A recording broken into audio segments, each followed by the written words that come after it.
I'm Nancy Grace. This is Crime Stories, and I want to thank you for being with us. Today, day one of our launch on Sirius XM Triumph 132. Thanks, everybody, for being with us. I can't tell you how thrilled our team is to join the all-star lineup at Sirius XM. Oh, yes, we will continue to fight crime. We are all about breaking news, finding missing people, especially children, and shining a light on crime, heating up cold cases, solving unsolved homicides, and arming you with information to help us stop crime. You know why? Because I believe we can make a difference in our world. And you know what? I'm going to start with this little boy on the carpet eating cereal, a cereal scrap. With me, my producer, the Duke, Alan Duke, joining me out of L.A. And today, a special guest, a veteran defense attorney, Brian Claypool, joining us from his posh L.A. law offices. Brian Claypool at ClaypoolLawFirm.com. You've been around the block a couple of times. Give me one good reason this father and mother should not go to jail and stay there. 25 pounds, scraps of cereal. Brian, you're the defense lawyer. Let's hear it. Hey, Nancy, thrilled to be with you on your inaugural Sirius Radio launch. It's an honor to be with you. And, of course, you know when I'm on with you, we're always at odds. And it's one thing to... Don't try to butter me up by saying how honored you are to be here. Let's just jump right into the facts, okay? Go ahead. Fair enough. It's one thing to think that somebody is guilty of a crime, in this instance, child neglect, child endangerment, child abuse, but it's vastly different to actually prove those crimes beyond a reasonable doubt in a court of law. And what I mean by that is there's a couple facts that are missing in this tragic situation. Mm-hmm. Number one. What would that be? A couple of things. Is there a past record of the Department of Children and Family Services being called over to the home? Is there a history of neglect? Claypool, of I really appreciate that, and I know that you do your very best, and you win a lot of cases, Brian Claypool. But that's just like saying Scott Peterson never murdered any other wife. Well, Nancy, there's always a first time. Look, don't throw me under and the these bus. two did it in spectacular fashion. Look, you never know. Down the road, you might need help from me, so don't toss me under the bus. I think I'm on your speed dial as your criminal defense lawyer, so don't toss me under the bus so quickly. The second fact, see? Okay? You're not immune from trouble. Please just give me some kind of a defense here. Yeah, I mean, the fact that he's never been caught before doesn't make me feel any better. Here's the second most important fact, and hear me out on this. There has to be a medical examination of this child done to determine, for example, was there a pre-existing medical condition? You've mentioned a yellow color on the hand. And let's find out. Okay, go ahead. I'm listening. Let's find out whether there is some kind of medical condition that might have pre-existed this big global assumption that everybody's making that these parents were starving this child. So I think that's important too. Well, he weighed less than 25 pounds. Well, Nancy, that could be from a medical condition. Right. And crawling on the floor trying to eat cereal scraps. I don't know about you, but I assume you have a table and chairs at your house where your family sits and eats instead of crawling on the carpet, eating off filthy carpet. And another thing, now that you got me started up, Brian Claypool, the other thing is this: the child had never had any form of education. No one had even taught him to speak, to communicate. He's like an animal. Well, how do you know that? How do we know that? Because that's in the police report. That's how I know it. The police said so. Nancy, come on. You're too smart for this. Don't fall for this trap. Don't fall for the police report? Oh, okay. Hold on. Just give me a second, Brian. Give me a second. Yeah. Let me write all this down. A, they never killed anybody before. B, possible pre-existing medical conditions. C, hey, what's wrong with eating on the floor even though I don't do it? And what was the last one? The police are lying. Okay, go ahead. Well, no, and D, the police aren't camping out at this residence to be able to verify that these parents are not teaching the child. And E, there could be some kind of learning disability of this child that we don't even know about. That goes hand in hand with the need here to do some type of medical and mental health exam or Oh, don't worry about of the that. child. He's in the hospital right now where they're trying to save him from dying from malnourishment. He's in the intensive care unit, and he's getting physical and speech therapy.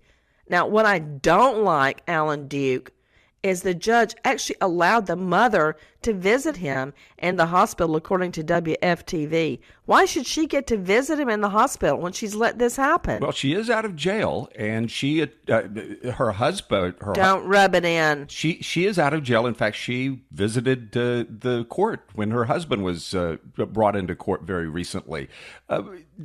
They are losing the other two children, apparently. There is a hearing coming up on the other two children. Those are his children, the one that were in perfectly good health. We do know they have, Brian Claypool, to address your legitimate point. I do know the little boy has been treated. He is, and this is the diagnosis from the doctors, unless you would like to tell me they're lying too. This little boy is clinically malnourished. He has not been fed, according to the doctors. The mother, Naomi Hall, was arrested on child neglect and causing great harm. And as Alan pointed out, she's walked free on $35,000 bail. Now, Alan, you know what 35 grand means? That means $3,500. You only have to put down 10%. Right. She could hawk her car and get out. Or have a house worth $35,000 that you could put a property bond on, right? Now, the dad, Brian Hall, told cops he would not take a day off from work at Applebee's restaurant where he works to get medical care for the child. He made that statement that he would not take a day off of work to take the boy to the hospital. Quote, "He's not my responsibility. I'm not his father. I come from a rich white family." Mm-hmm. Uh-huh. Brian, here's where you can jump in and defend him. Nancy, yeah, sure thing. Nancy, look, if being dumb was a felony, this guy would be in jail. He'd be in the slammer for 15 to 20 years. But unfortunately, in this case, his lack of prudence and lack of common sense is not a crime. And the second part of it is, which is intriguing in this case, is does a non-natural parent of a child have a legal duty to be doing everything that you're talking about that we're assuming went wrong here? For example, failing to feed a child, failing to educate a child. My argument would be, and it's an uncomfortable argument because I'm a child advocate too, but let's address the legal issues here. I don't believe he has the legal duty here to ensure that this child's safety is secured. I think that rests with the mom. Wouldn't you agree? Because he's a stepfather. Now hold on, let's examine that. He's not a mandated reporter either. I don't believe. That is an argument. Mm-hmm. And let me tell you something. When I would go into court every day, I not only had to prepare my case, but I had to anticipate what the defense was going to say and be ready to shoot it down like a laser. Okay. Alan, what are those? We're preparing them right now. And it all started under Reagan, as I recall. The idea that you could shoot down an incoming missile, that's what you've got to do in court. And what Brian Claypool has just said is an argument, not that I believe it, of course, that could be made in court. So the state's got to be ready.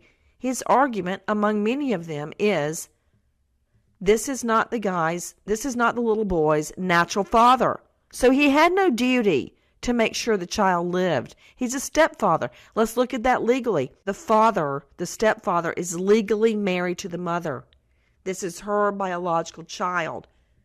They are living together and have been in a legal marriage. So, in my mind, to my knowledge of the law, he cannot stand by and let the child starve. The child has never been in school, has never had any type of education at all. The child right now is near death. I don't know that the little boy is going to live. I think it's a pretty weak leg to stand on to say, I'm just his stepfather, and therefore I have no duty. In fact, that is what he said. He's not my kid. Well, Nancy, this gets back. It gets back to my point that I said at the onset, which is when you look at something on the surface, sounds bad, looks bad, smells bad, but that's not enough. That's not evidence to convict somebody here. And the lack of evidence here is: do we know whether, for example, this Brian gentleman adopted? No, I don't think he was ever adopted, but I don't know that. But when you take on a duty, you go in as the parent and you live in the home and you're married to the mother. I mean, to me, the mother, I can't believe she even got on $35,000. But that's not the end. I want to go to our next story, and I'm going to keep an eye. I'm just praying to God the little boy doesn't die. Alan, and another, I'm very disturbed about this. A convicted child molester moves right next door to his child sex attack victim. I'm stunned. And not only that, that's bad enough, but an Oklahoma judge lets it happen. Now, here's what the judge said. The judge says some craziness like, now under the law, current Oklahoma statute prevents sex offenders from living within 2,000 feet of a school, a daycare center, or a park. But the law says nothing about the actual victim. Now, see, the way I would have interpreted that, Brian Claypool, is if the law says you can't live 2,000 feet from a school or a daycare or a park, then you certainly can't live 2,000 feet from your victim, the child you molested and went to jail over. Instead, the Oklahoma judge says, since they didn't mention the victim, I guess you can live there. What? Well, Nancy, I think the problem here is the legislature in Oklahoma. Are they snoozing on the job? Yeah, I have to agree with you on that. What kind of tap water are they drinking in Oklahoma? Man, I don't know what's going on. I don't know what's going on with that. That law is not cleared up. I got to tell you, Brian, I have dealt with so many child molestation victims, so many rape victims. Let me tell you something. When this happens to you as a child, you never, ever get over it. The rest of your life, you're left feeling so helpless, so powerlessness. So powerless. Nobody helped you. This happened to you. It happened repeatedly, and they feel humiliation and shame. It can ruin the rest of your life. You can never get beyond what happened to you as a child. Yeah. Yes. Can I counter that? Hear me out on this for a second, to be devil's advocate, because I've represented. In fact, I was one of the lead lawyers on the largest child sexual abuse case in the history of our country, the Miramonte child abuse case that occurred against, we litigated 4 years against the Los Angeles Unified School District. And I will tell you that an argument can be made to the contrary, too, which is in some instances, when children are abused, when they confront the abuser, like, for example, the argument here is, well, the girl lives next door to this predator now, and she's going to be re-traumatized when she sees him. That's one argument. But a counter to that is some of these kids, and I've seen it, and when they actually confront or see the molester, they can actually help them move along in their mental health progress. What? It can actually when you have to look at your molester, it helps you? This is going down in Bristow, Oklahoma, and it is a case that has caused outrage in an Oklahoma community, as it should. And the state leaders should be ashamed of themselves. Now, to their defense, this was a little known loophole in the law. And I get nervous whenever I have to say the word loophole because I know something bad's about to happen. The girl says, he's right there, practically in my backyard. It makes me not want to go home ever.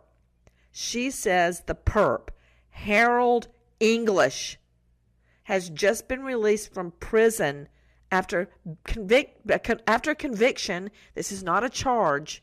This is a conviction of molesting her when she was a little girl. She said, and according to her parents, she hoped she could move on. No one ever believed he could move in next door, literally just over the fence. Oklahoma has got to change the law, and I'm shocked that an Oklahoma judge went along with this. He did, however, take some steps to help. He issued a 1,000-feet protective order for the family. I mean, I'm just right. I mean, that's a good overwhelmed point. Nancy, about that's a good what point. this girl is going to have to go through. Right, but He did do that. Yeah, didn't the judge in effect almost kind of legislate himself pending? I believe there's a session that's going to come up in. It's kind of odd though that the Oklahoma legislature is going to wait. I think another several months before they even tackle this issue. But I think the judge kind of legislated himself. You know what's interesting that you just said, Brian? I'm just wondering, what does it take to have an emergency session? How many people does it take to correct the law? Anyway, this is what I know that's happening in Oklahoma right now. Outrage after a child molester literally moves next door to the victim. I want to thank you for being with us today, of all days, our first program on the awesome Sirius XM. Nancy Grace signing off. Goodbye, friend.